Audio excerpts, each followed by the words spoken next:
Good afternoon, ladies and gentlemen. I'm thrilled to welcome you all on our webinar, How We Scaled. My name is Makambi, and I'll be your host for this exciting event. Today, we have an industry leader who will be sharing his invaluable experience, insights on business growth and scaling. We believe that learning from those who have successfully navigated the challenges of growth can inspire and empower us on our own entrepreneurship journey. Our guest today is co-founder and CEO of Topship, a company that is revolutionizing logistics in Africa since June 2020. He has been driving up development at Topship. Prior to Topship, he has played a pivotal role in driving up growth at Sandbox Nigeria since from 2016 to 2020. He has also worked he has also worked as a client manager at ACE Africa, where he has ensured efficient logistics solution for businesses and consumers, establishing ACE as a trusted provider. He has a background in finance and consulting. He has worked as an associate at Ernst& Young, specializing in transfer pricing, tax planning, and corporate finance. And during his university days, he co-founded Time All Coffee Limited, a company that is focused on importing and distributing coffee beans from rural Nigeria to the UK. As the co-founder and CEO of Topship, he continues to disrupt and transform supply chain in Africa. His deep industry knowledge and unwavering commitment to innovation are reshaping the logistics sector, impacting businesses, consumers throughout the continent. And for those who don't know, QSL is a modern insurance infrastructure for emerging markets with a mission to use technology to drive up insurance in Africa. So, Moses, for people who don't know, what is Topship? Thank you, Makambi. Thank you for the intro.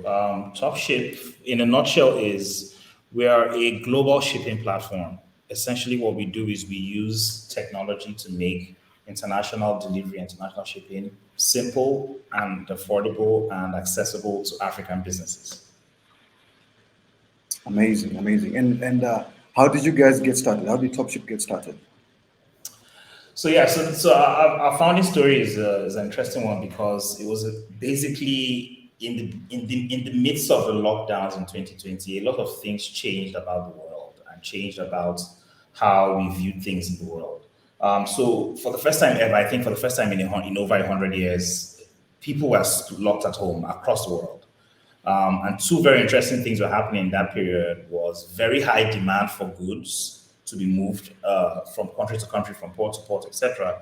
But also very unprecedented decline in capacity and businesses open or logistics service providers open or planes moving. So two very interesting things happening at the same time, two very unprecedented things happening at the same time.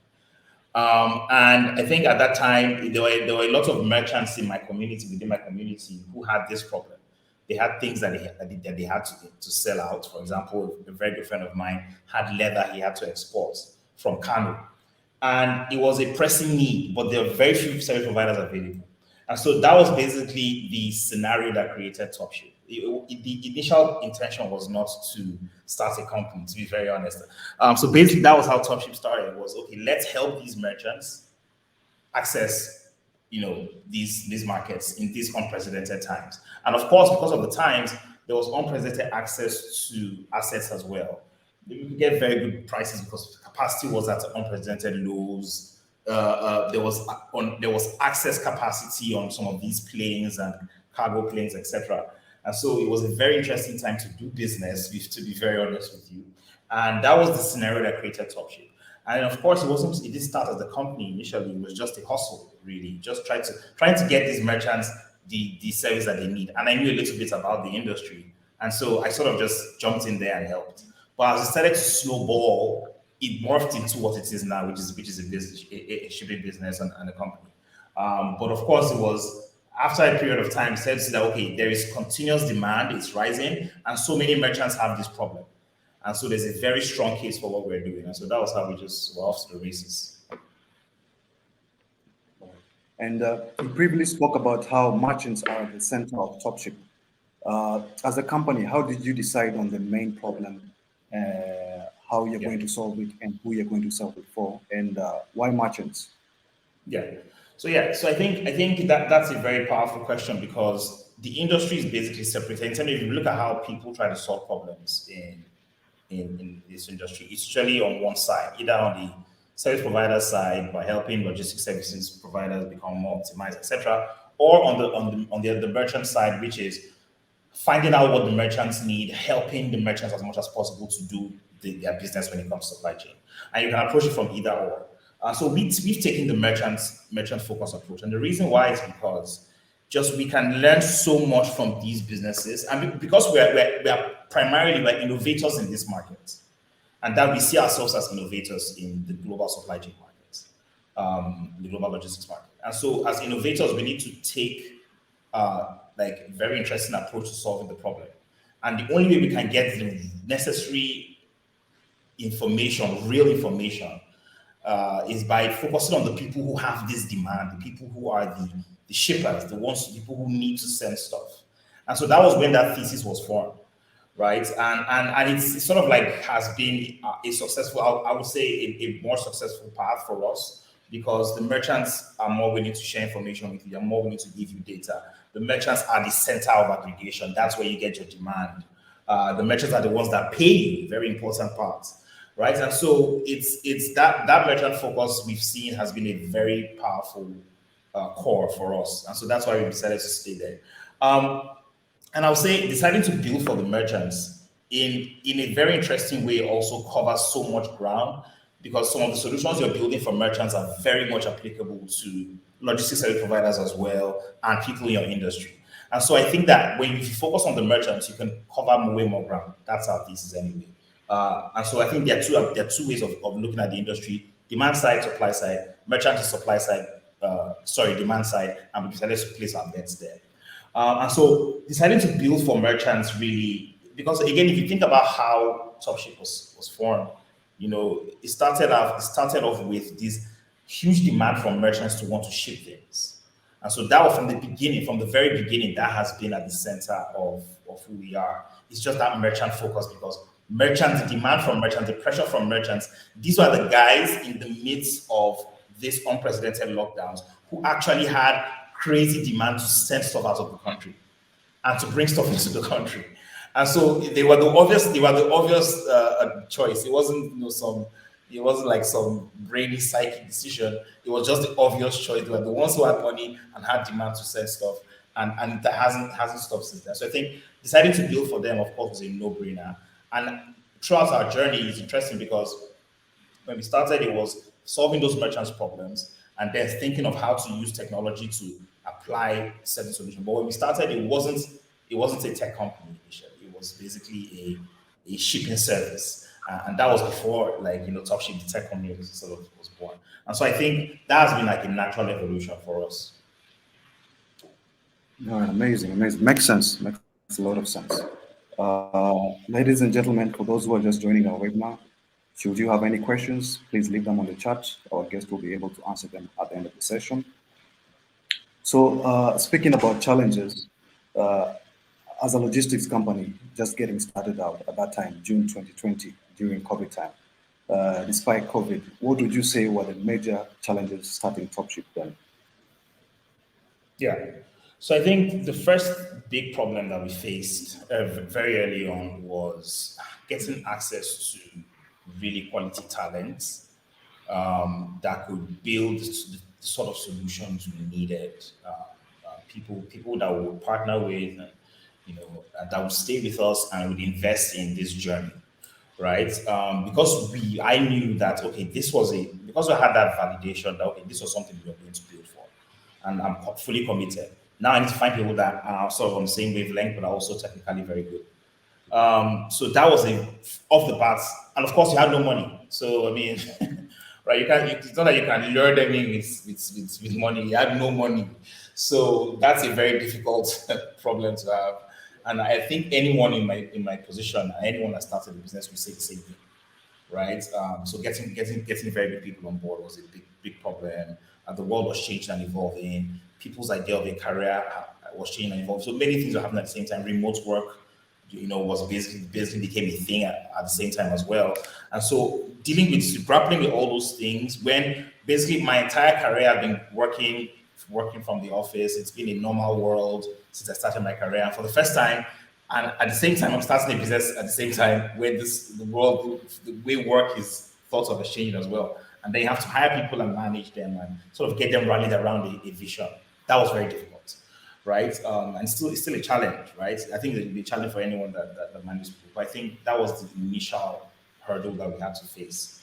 Then the next thing I would say, apart from that, is just like also getting access to very good, very quality information about the industry in question as well. Supply chain market in Nigeria, in Africa, getting access to quality information, of course, is a challenge because you sort of need data to be able to make some moves and make some decisions, right? And so sometimes you have to go and source that data yourself, right?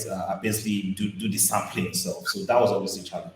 But I think the primary one was the people challenge, people and talents problem. Yeah, yeah. Yes, yes, of course, of course. During COVID time, a lot of things changed, and one of it was companies being able to adapt from office to hybrid or at least full remote uh, version. And I would say, how are you able to handle that? How are you able to solve that problem of people at Topship? So yeah. So I think since 2020 we've evolved, right? We've been evolving rapidly since we launched. It's a completely different company now, and we've solved the initial phase of that hurdle. I'm very proud of the team we have right now. And so even though that was a big problem in 2020, we've been successful at solving it, right? And now, for example, I think we have a very good retention rate. We have people that have been with us since the very beginning that are still with us. And so very, very good retention rates as well. So, and we found quality people, employee retention rates. We found quality people that passionate about what we do, that rallied around the vision. So I think at least for the core team and for the initial sort of people that came on board, very, very proud of the work we've done, and I'm very proud of them. They're still part of the team to this day, and they're fully committed to the vision. So I'm excited about that. But on an ongoing basis, as we continue to expand the team, it's still a problem because you still need to find very good people, right? Attracting and motivating the very, very good people is, of course, also another problem. So that problem is always comes up whenever you're hiring or whenever you're expanding the team or whenever you're looking for people to join the team.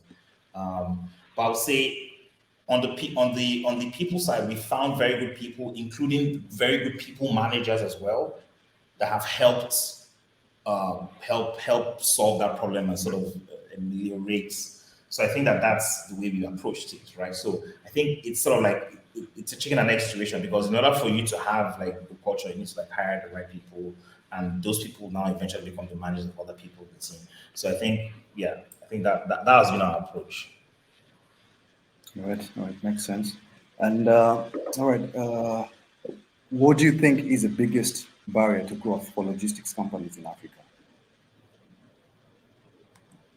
Sorry, I didn't get that. Can you repeat that? I was asking, what do you think is the biggest barrier for growth for logistics companies in Africa? Right. Right. Yeah. So I think right now the way the market is positioned, the biggest challenge that most logistics providers will be facing would probably be two things. I think two things. The first one would be getting access to. There's been very little information, innovate and innovation on the supply side, which is on the carrier side, on the ships and boats and planes. There's been very little innovation on that side. And so it's still a problem. It's sort of like on the demand side, there's been all this innovation to help aggregate transactions. But then on the supply side, there's been very, very little innovation there. So it's operating in an archaic way, and then there's all this demand that has sort of evolved, right? And so I think that's from looking at it from a global level, that's the big problem that the industry is facing right now. So anyone playing there will also face that problem. But another problem I think that a lot of people would face is deciding what sort of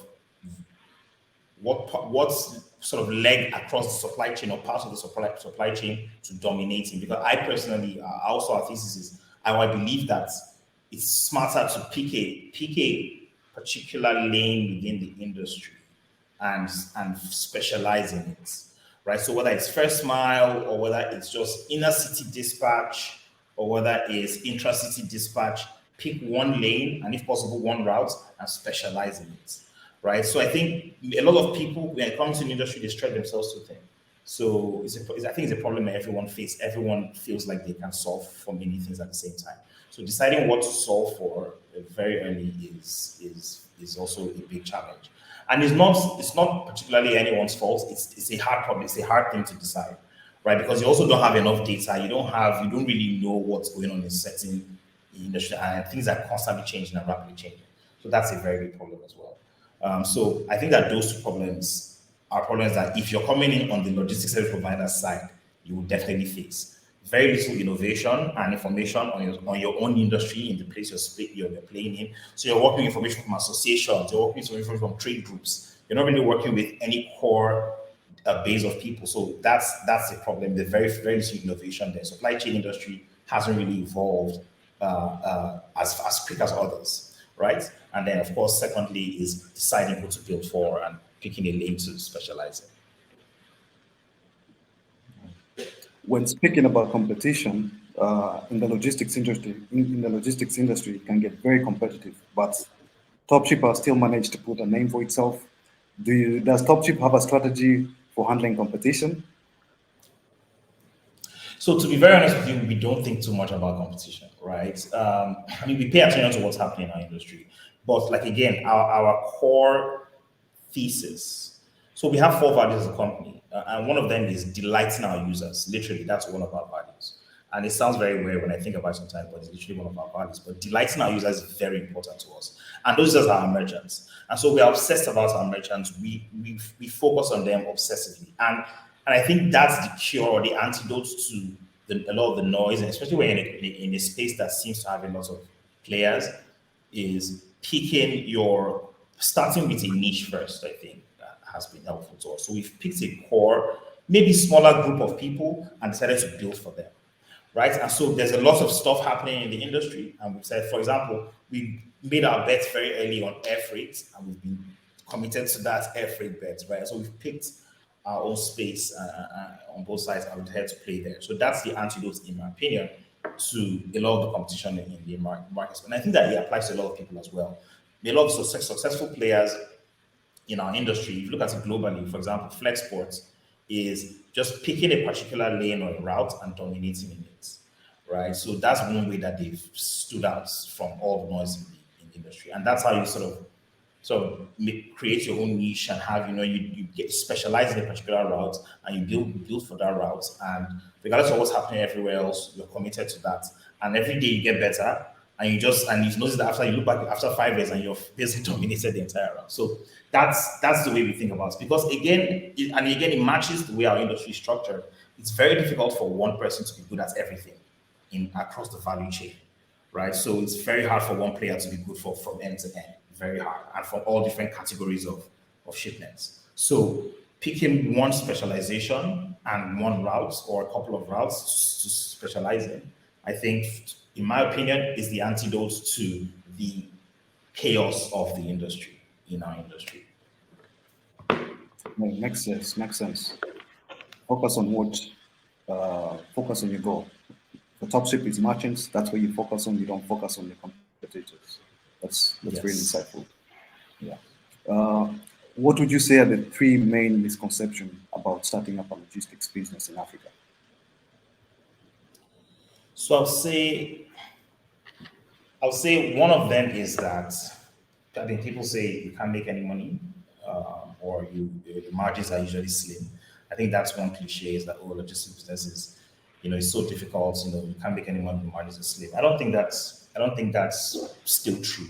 I think there's been a lot of innovation in our, especially very, very recently in the industry. A lot of things have changed. For example, you can utilize platforms that are built to help you expand your logistics business, for example, that are now available, that weren't available, 6 months ago. Those are things that have changed that makes it a more profitable business. You can, like I said earlier, you can specialize in one route or one type of good or one channel and dominate there. And you can make very good margins if you're not spreading yourself too thin.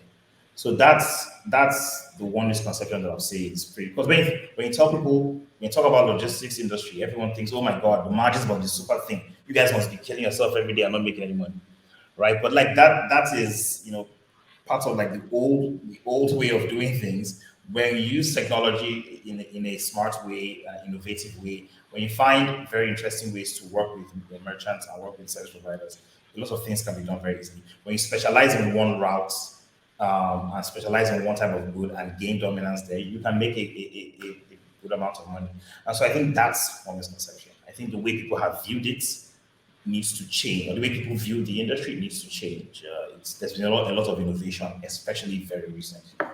Um, Another misconception is, I guess, that you need a lot of money to start one. I think that is capital intensive just off the bat. You would have to burn all the money. I think that's a misconception that has lingered for a while. But again, back to my first point, a lot of things have been changing with the way you can actually, and it's so much easier now to start, especially a logistics company, than it was earlier prior. And so I think that's another misconception. I think people think that, oh, it's super it's super expensive to start one. You're going to need a lot of money right off the bat. I think that's definitely a misconception. And I think the solution to that is so much innovation has happened very recently that you can rely on to get the ball rolling. It's never been easier than it is in 2023, in June 2023, to start a logistics business than it has been in June. So I think those are two misconceptions. I would have said competition would be number three, but I'll leave that one. But I think the first two definitely misconceptions that I think have to be corrected. All right, all right, all right.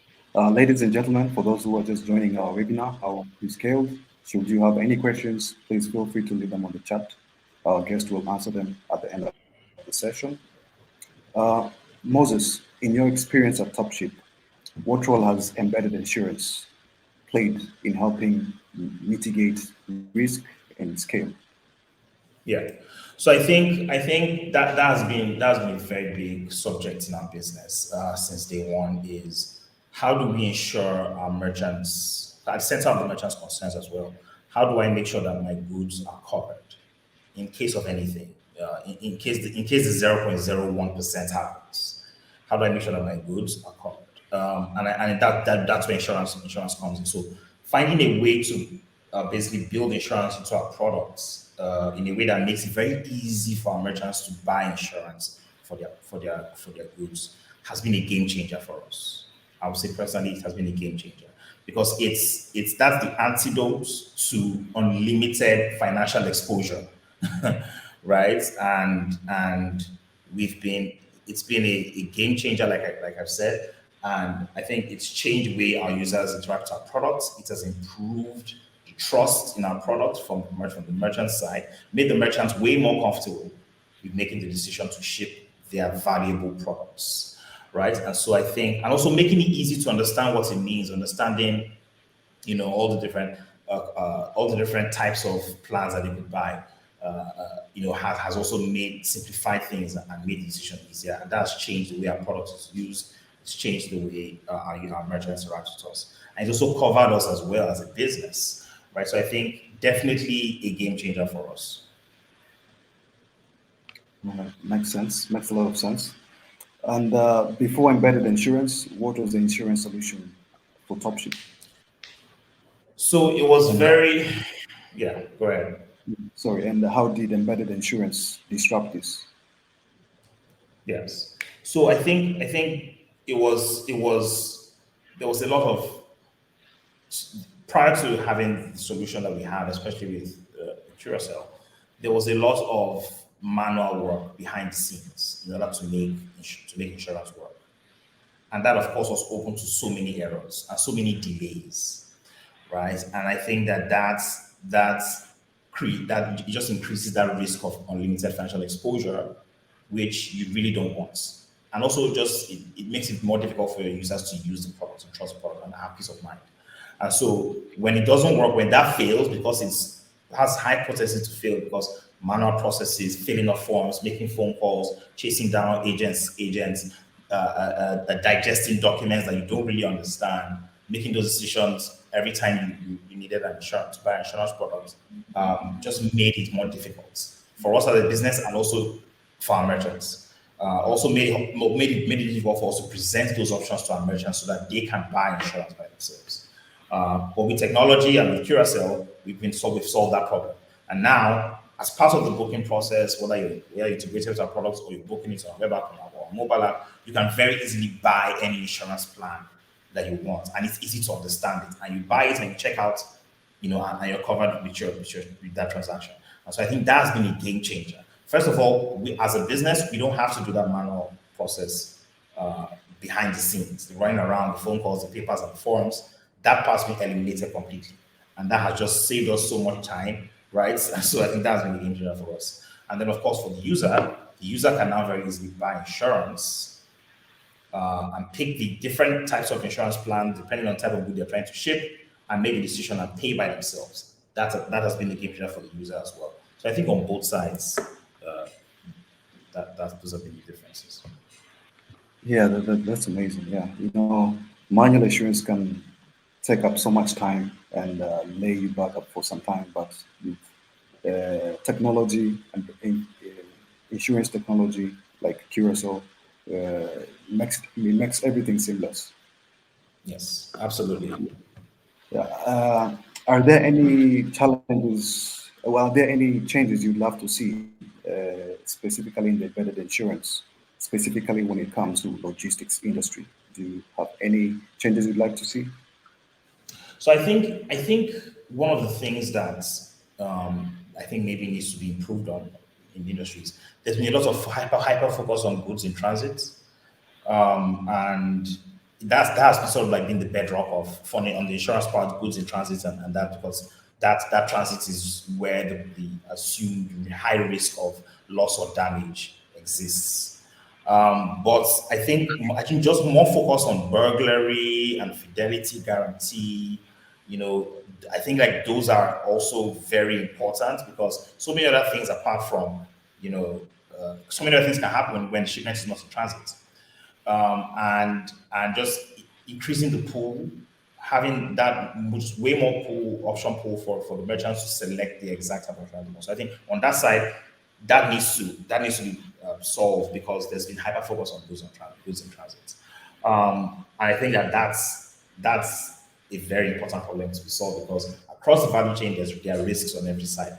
There are risks from the origination all the way to when the shipment gets to its destination. So many risks across that journey, right? And so having more insurance options like burglary and fidelity guarantee, for example, would reduce the risk that cause across the value chain. I think that's the most important piece there. Awesome, awesome. So, what's next for Topship? Look, I mean, so for us, we're still on our very, very important merchant focus drive, right? And everything we've done so far, like I said, has been coming from just following the merchant's journey, seeing how they interact with our products, and solving their problems, right? And not getting distracted by so many other things that are interesting that you could potentially build. And so yes, very, very, very much focused on that vision, and we'll continue to do so. We'll continue to follow the merchant journey, and continue to grow and expand the business. One of the key things that we've learned from our merchants very recently has been how important price flexibility is in the decision to buy shipping, for example, and just having different options for the different types of goods that they may want to ship, and different pricing options as well, is such a relief to them. And so very recently we've been pushing our price flexibility feature out there, and I'm sure people would have seen it. We just recently launched a campaign as well, and that's basically telling everyone, including our merchants and everyone else, that look, with Topship, we give you that flexibility, and that flexibility is possible because of the technology that we've built and integrations that we've done, and the capacity that we've built behind the scenes. And now you can pick different pricing options for different types of shipments, etc. Right? So that's definitely a big one. And I think for us, because it's coming from the merchants, we're very confident in those types of moves, because we think that we believe that again that the merchants are the most important piece of the puzzle, and again the merchants benefits the most from price flexibility.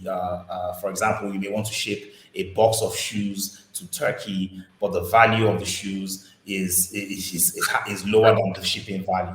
Right now, you have an option to ship that same box of shoes for a different shipping service at the price that would match the price of the box of shoes. So you're not spending more than the price of the item on logistics, right? Or more than you would want to, right? And so I think having those pricing options helps the decision making for the merchant, and that's something that we've been focusing on. So price flexibility is definitely something that we're pushing in this season. Okay, well noted. Well, thank you for being part of this incredible webinar today. We're coming to an end of our session, but before we wrap it up, I would like to read 3 questions from our audience, and then we call it a day. Let me just go to my chat.